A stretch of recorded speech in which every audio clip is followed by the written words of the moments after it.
Hello, and welcome to this lecture on visualizing extracellular neurotransmitter dynamics in the brain. My name is Henneberger. I'm from the Institute of Cellular Neurosciences at the University of Bonn.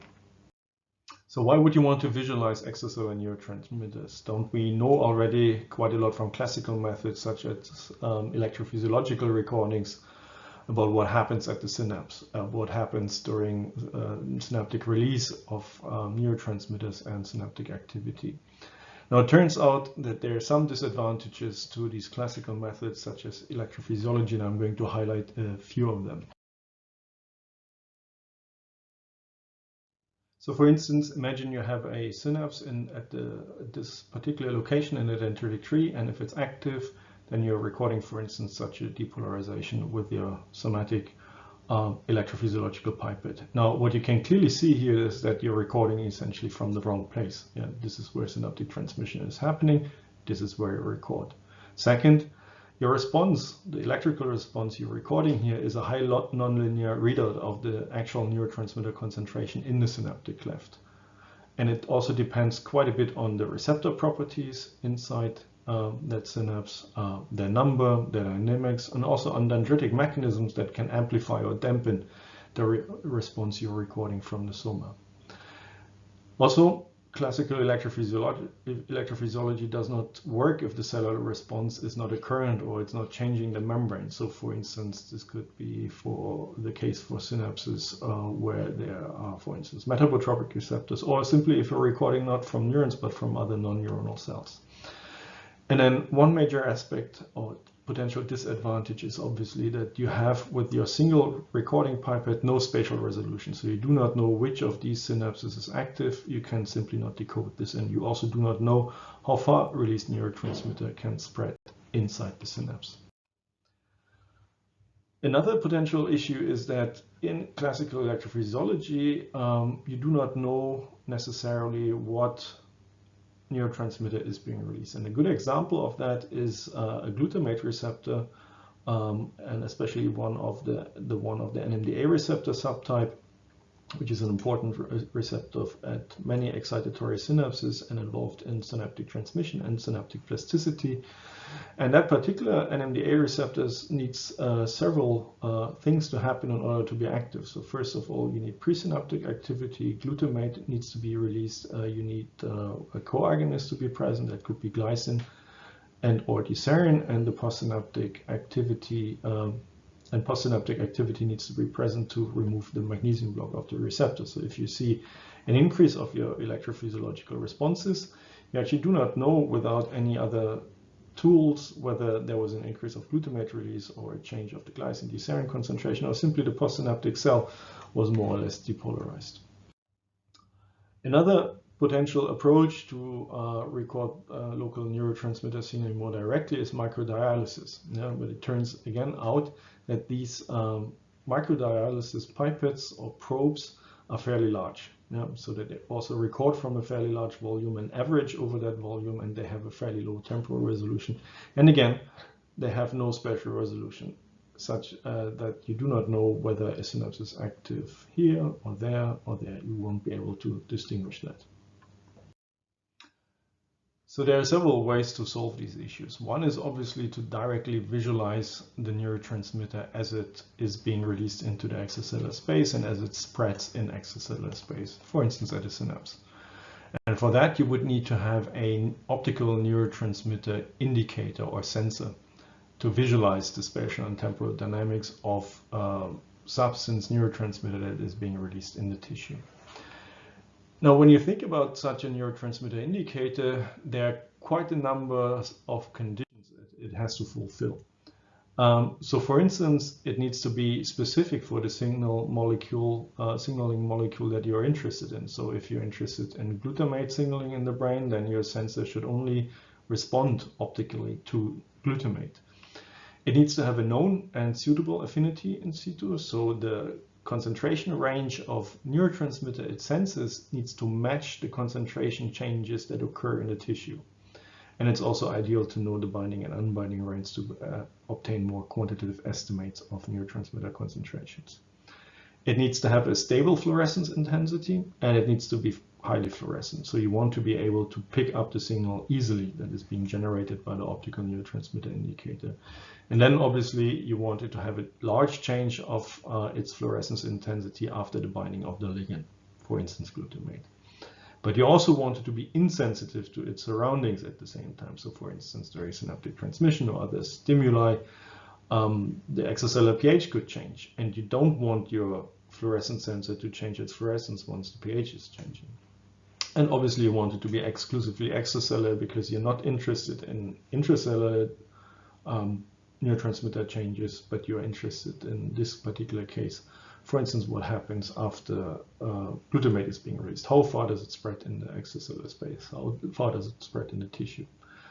And ideally, you want your sensor to be suitable for targeting specific cell types. Yeah, so you may want to have it purely expressed on the surface of a pyramidal cell or an interneuron subtype or astrocytes.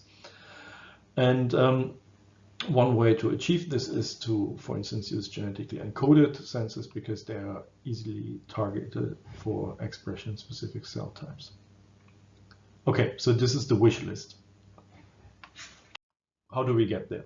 And to get there, you need to figure out what are the components you're needing for an optical neurotransmitter sensor. Obviously, it does need a ligand binding domain for reversible binding of your signaling molecule of interest. Then you want it to be fluorescent. Yeah, and for the sake of simplicity, we're just talking about sensors that have based on fluorescent proteins. And then you need to have some means of expressing or immobilizing the sensor in extracellular space in the tissue. So these are the three things you have to think about when you want to design an optical neurotransmitter sensor. So let me give you some examples of how this can be achieved. So what often happens is that people use existing binding domains, for instance, from bacteria, that translate the ligand binding into a change of conformation. That is an example for bacterial binding molecule for glutamate that changes its configuration once the glutamate is bound. And you can then modify this ligand binding domain by introducing mutations that change the affinity of that molecule for neurotransmitters such as glutamate or other ligands that you're not interested in, and also the sensitivity. Okay, once you have identified a suitable ligand binding domain or have created one, then you need to make it fluorescent, or you have to find a way to translate the conformation change of your binding domain into a change of fluorescence. And there are several ways to do this. One classical example is to use FRET sensors that are based on first order resonance energy transfer. Very quickly, just to remind you, one way of doing this is using a suitable pair of fluorescent proteins such as CFP and YFP. If you're exciting the CFP on its own, and you're seeing an emission spectrum that is typical for the CFP. However, if the CFP is very close to the YFP, energy transfer can occur such that the fluorescence of the CFP is then reduced, but all of a sudden you also see a yellow fluorescent protein, YFP, emitting fluorescence. And if you use such a pair, FRET pair, and you attach it in the right places at the ligand binding domains, for instance, in this case, in a glycine sensor, such that the binding of the ligand, in this case glycine, changes the conformation of the ligand binding domain and changes the distance between the two FRET pair fluorescent proteins, you can change the efficiency of the FRET and therefore the fluorescence of CFP and YFP. An alternative approach is to use a single fluorescent protein. This is an example of a circularly permuted fluorescent protein, in this case GFP, which was integrated into a glutamate binding protein such that after the binding of glutamate, the conformation of both the ligand binding domain changes, and as a consequence also that of the circularly permuted GFP, so that its fluorescence intensity increases.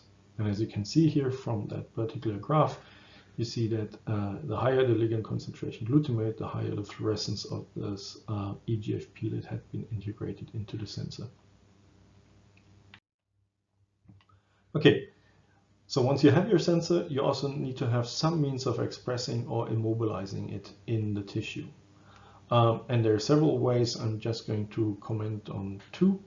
You could, for instance, immobilize the synthesized sensor via tissue biotinylation.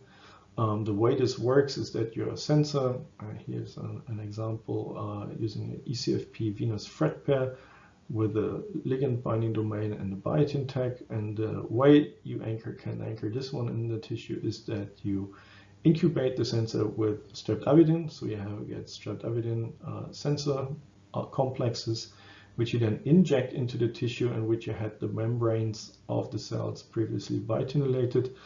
And because of the biotinylation of the membranes, the complexes of your sensor together with the streptavidin can now bind to the membranes and are immobilized in extracellular space. This is what it looks like in an example experiment where you see the tissue of, in this case, hippocampal tissue of the CA1 region. The gray image is the DIC image of the brain tissue, and you can clearly see this region here has been labeled with injected sensor. Works in vitro, works in vivo. The downside is that the sensor can wash out, and it's as such not cell type specific. The alternative is to genetically express the sensor. Very nice examples are, for instance, glutamate receptors by the Loger lab, which can be expressed nicely for instance, using viral vectors. They are not washed out. They have a lasting expression, and they can be targeted to various cell types. However, their expression might not be exclusively extracellular, because obviously the sensor is at some stage being synthesized inside the cell and needs to be brought to the cell membrane. Okay, so these are the essential steps for designing optical neurotransmitter sensor. And what I would like to do in the following is to give you one example of a neurotransmitter sensor that we have designed and used to illustrate the procedure again, and also the benefits of using optical neurotransmitter sensors in a specific setting. So the example I'd like to give you is again about the N-methyl D-aspartate receptor, the NMDA receptor that I've already talked about. Now, what's peculiar about this particular receptor is that it needs the binding of two ligands, the neurotransmitter glutamate, but also the binding of a coagonist, which can be either glycine or deserine. And we've known this for quite some time. Yeah, so what you can clearly see in these experiments is that the NMDA receptor needs both the presence of NMDA or glutamate and also the presence of a coagonist, glycine or deserine, in order to generate the current. Now, because of this interdependence of NMDA receptor responses on these two different ligand binding sites, it's sometimes hard to figure out whether an increase of the NMDA receptor response is due to an increase of glutamate release or because of an increase of the extracellular glycine and deserine levels. And in order to figure out which mechanisms control glycine and deserine in extracellular space, NMDA receptor coagonist indicators or optical indicators for glycine and deserine are going to be helpful. And the one I'd like to focus on is a first optical indicator for glycine. And that's a project that we've been working on for quite some time together with our collaborators, Harald Janowiak and Colin Jackson's lab, who have been designing the sensors and also providing prototypes of the sensor that we then used in intact brain tissue.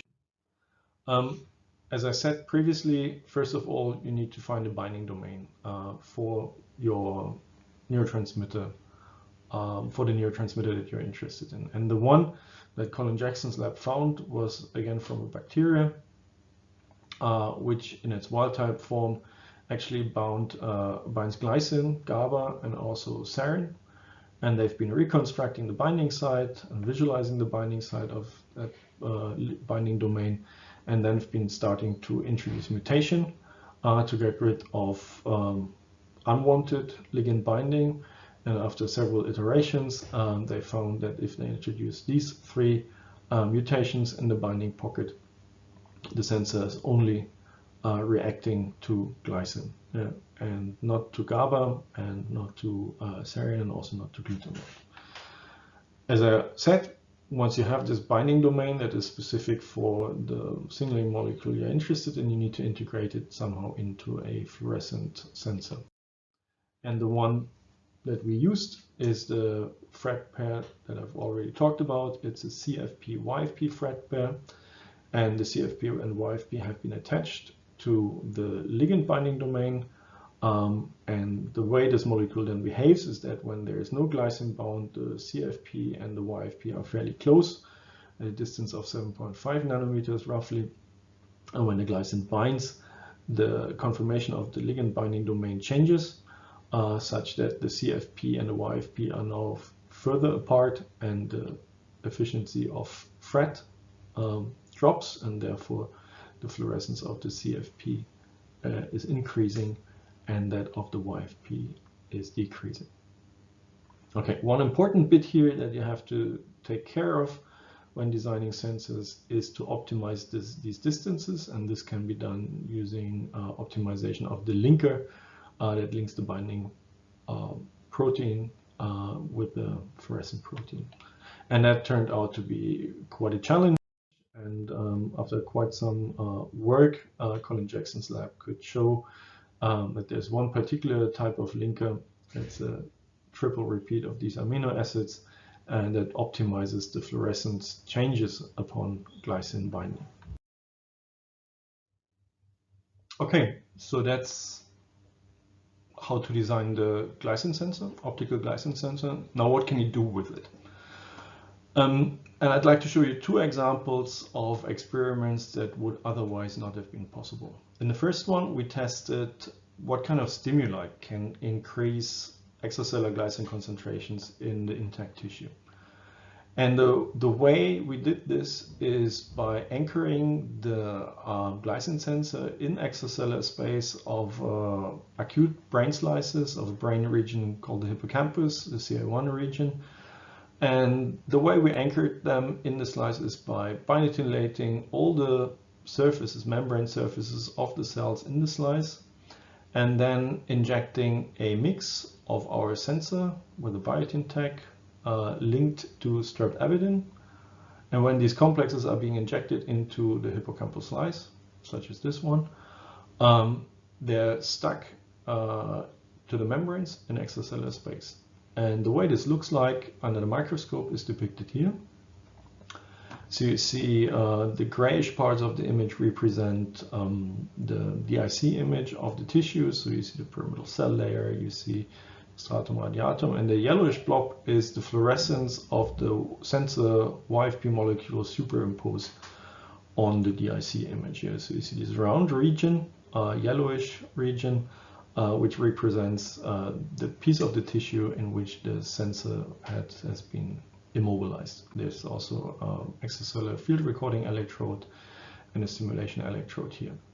Now we wanted to test in these experiments what kind of stimuli can release glycine in the tissue, and it turns out that particularly effective is a high frequency stimulation of the synaptic pathway that runs through this brain region, the so-called Schaffer collaterals.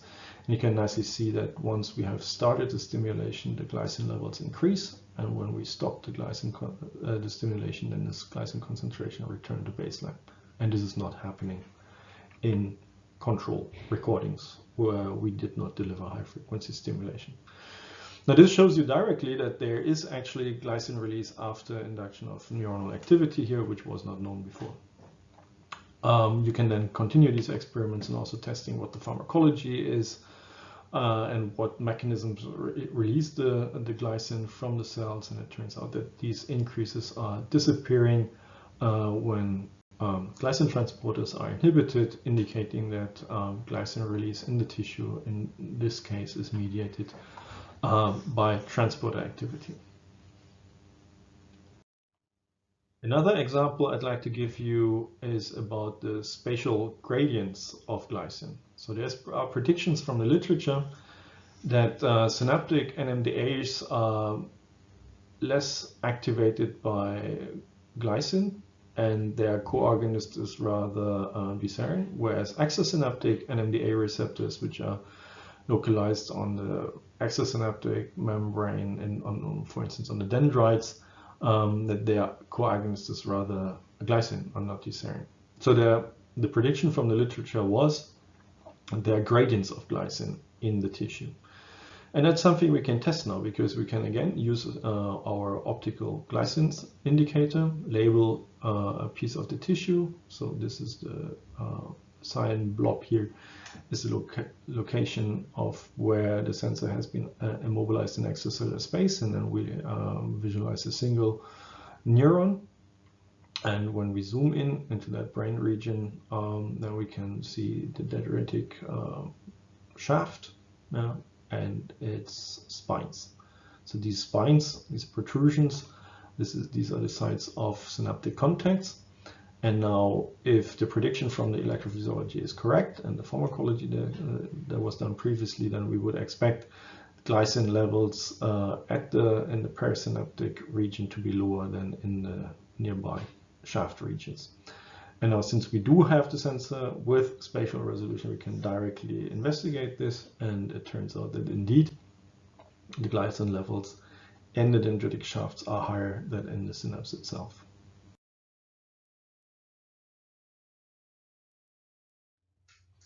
Okay, so these were two examples. There are obviously a lot more you can do with these sensors. These are some examples of how we are now able to see what the developmental profile of extracellular glycine concentrations is, for instance, in the first 3-4 weeks of postnatal development, where again, previous studies have speculated that the glycine concentration could drop, and we can now directly show this. And we can also investigate the mechanisms that control the resting levels of glycine. So these are some examples of what you can do using optical neurotransmitter sensors, and there are many more available in the literature.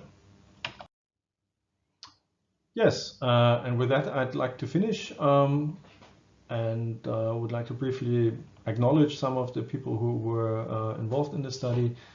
This is an image of our lab members from 2020. These are our collaborators. The one I'd like to highlight especially is Colin Jackson and his laboratory, who have been working very successfully on the design and creation of NMDA receptor co-agonist sensors. And I hope you learned something interesting. And please contact us if you have any questions. Thank you.